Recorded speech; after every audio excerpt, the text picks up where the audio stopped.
Pessoal, continuando aí o que a gente estava estudando, vou falar um pouquinho da síndrome de Patot, lembrando que eu já falei disso, né?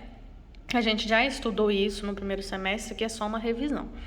A síndrome de Patot que eu tenho é trissomia no cromossomo 13, tá? Diferente do síndrome de Down, que eu vou ter trissomia no cromossomo 21, né? Então, a trissomia no cromossomo 13 foi descoberta pelo geneticista Klaus Patot, tá?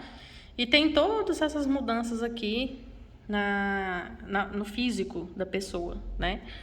Microcefalia, testa achatada, o queixo pequeno, né? Pescoço curto, deficiência mental, lábios leporinos, tá? Esses lábios partidos aqui. Baixo peso, né? São bem estranhos, né? Essa doença aqui, tá? O tempo de sobrevivência é mais ou menos de 6 meses, então a criança nasce e não dura muito, né? Infelizmente, porque é uma doença muito grave, tá? A doença não, anomalia, tá? Anomalia porque é um probleminha que acontece, né? Um erro cromossômico, certo? Síndrome de Edward foi descrito por John Edward, né? Cerca de 86% dos casos são devidos a uma translocação envolvendo o cromossomo 18. Então, ela é uma síndrome genética causada pela trissomia do cromossomo 18, tá? Diferente também da síndrome de Down, que é no cromossomo 21. A incidência é de 1 caso para cada 8.000 nascidos, né? A maioria do sexo feminino, né? Já falei sobre isso também. O diagnóstico, a gente pega amostras dentro da placenta para fazer exames de cromossomo, tá? Cerca de 30% demonstram ter problemas no sistema nervoso central, tá? Aqui eu vou ter problemas cardíacos, problemas renais, tá? Retardo mental.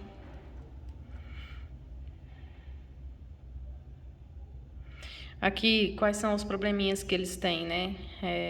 Mesma coisa, lábios leporinos, crânio alongado, atraso mental, tá?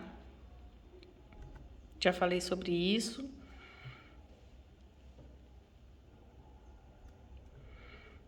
Aqui, falei para vocês, mudando um pouquinho de assunto ainda dentro da genética, sobre o fluxo da informação genética, que todo DNA vai ser transformado em RNA mensageiro, que por sua vez é transformado em proteína. Então, o destino final, a transformação do DNA é sempre uma proteína dentro de você, tá?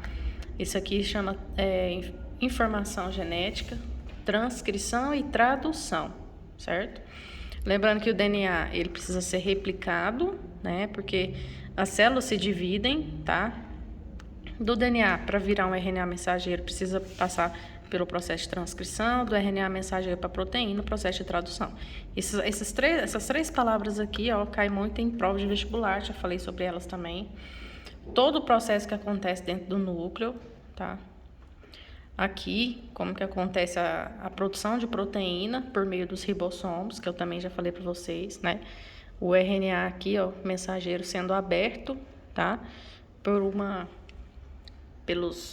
Pelos ribossomos, pelo RNA transportador, que traz um aminoácido, forma uma cadeia polipeptídica, que mais tarde vai formar uma proteína, tá?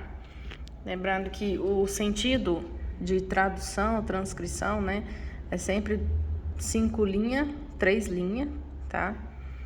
Essa transcrição acontece assim, DNA transformado em RNA, que é uma fita simples, certo? Aqui, os códigos genéticos, né? Se eu tenho um códon ali de ribossomos, né? Com RNA transportador, no caso aqui, adenina, citosina, né? Eu vou ter a produção ali de moléculas químicas chamadas proteínas. Então, a cada trinca eu formo uma proteína, a cada trinca ali do códon. Uma leitura a cada 3 forma uma proteína, a cada 3 forma uma proteína, tá?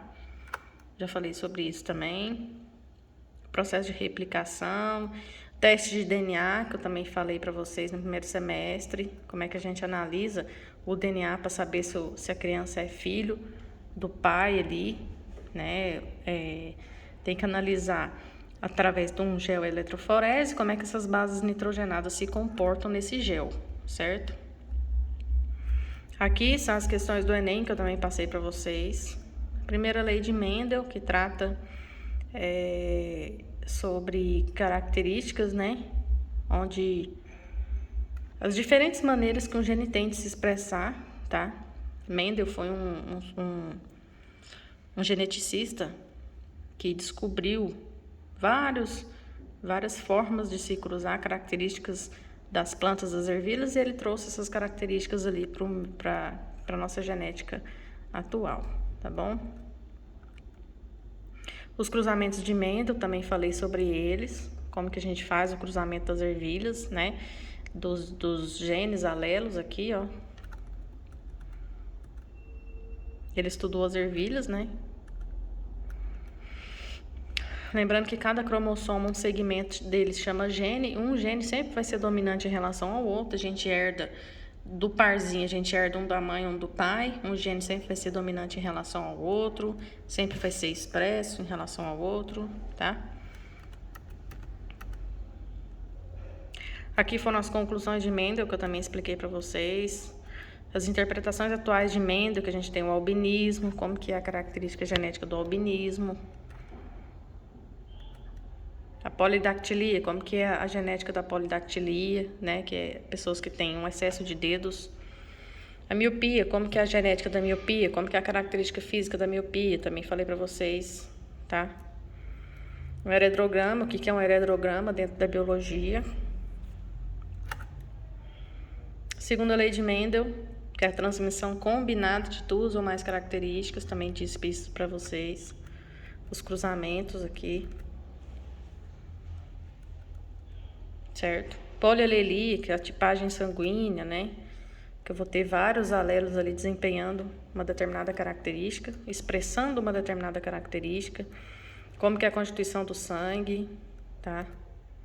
As tipagens sanguíneas, os tipos de alelo que a gente tem, como é a hemácia, como é o anticorpo, quem é receptor universal, quem é doador universal de sangue.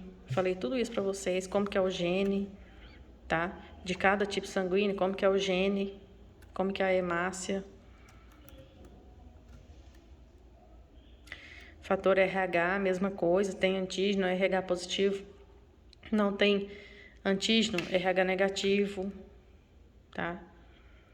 Aqui para se fazer o teste de sangue, se o sangue coagula, se não coagula, tá bom? Então, essa foi a revisão que eu fiz com vocês. Eu espero que vocês tenham lembrado disso, né? E aí, semana que vem, a gente começa a evolução, tá bom? Que é outra parte da biologia, outro conteúdo, outro assunto que a gente vai estudar e aprender, tá bom? Beijo, até mais.